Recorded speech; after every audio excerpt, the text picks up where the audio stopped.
கர்த்தர் நித்தமும் உன்னை நடத்தி மகா வறட்சியான காலங்களிலும் உன் ஆத்துமாவை திருப்தியாக்கி உன் எலும்புகளை நினமுள்ளதாக்குவார். நீ நீர்ப்பாய்ச்சலான தோட்டத்தை போலவும் வற்றாத நீரூற்றை போலவும் இருப்பார். கர்த்தர் நித்தமும் உன்னை நடத்துவார். கர்த்தர் நடத்துவார்.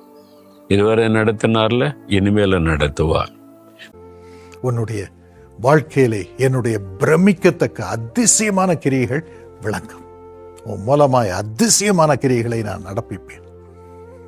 வேலையிலும் சரி, படிப்பிலும் சரி, குடும்பத்தை நடத்துவதிலும் சரி, குடும்ப ஆசீர்வாதங்களிலும் சரி, சமுதாய காரியங்களிலும் சரி, உங்களை ஆண்டவர் அவருடைய அதிசயங்களின் கிரியைகளை அனுபவிக்கும்படி பிரியத்தோடு பாக்கியத்தை கொடுக்கிறார். ஆண்டவருக்கு செலுத்த வேண்டிய சகல துதி கன மகிமை யாவற்றையும் நம்ம தேவனுக்கே செலுத்துவோம்.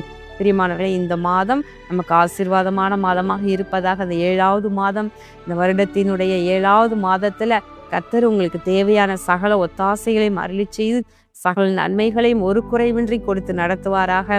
இந்த 7வது மாதத்துல நீங்கள் அதிகமாக கர்த்தரை தேட ஆரம்பிங்க, அவரை துதிக்க ஆரம்பிங்க, அவருக்கு மகிமையை செலுத்துங்க.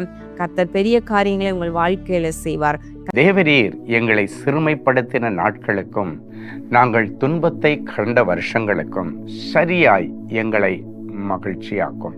தேவரீர் எங்களை சிறுமைப்படுத்தின நாட்களுக்கும் நாங்கள் குடும்பமாக தலைமுறையாக துன்பத்தை அனுபவித்து வருகிற வருஷங்களுக்கும் சரியாக எங்களை மகிழ்ச்சியாக்கும் என்று மோசே ஆண்டவரிடத்திலே மன்றாடுகிற ஒரு மன்றாட். இந்த 6 மாதம் கழிச்சு 7வது மாதத்தில் அடியெடுத்து வைக்கும் பொழுது இந்த ஜெபத்தோட இந்த புதிய மாதத்தை நாம் தொடங்குவோம்.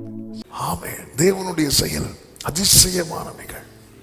நீங்க டெய்லி இந்த 3 சொல்லிட்டு ஆண்டவரே, என் வாழ்க்கையில நீங்க அதிகமானவைகளை செய்வீர், ஆச்சரியமானவைகளை செய்வீர், அதிசயமானவைகளை செய்வீர்.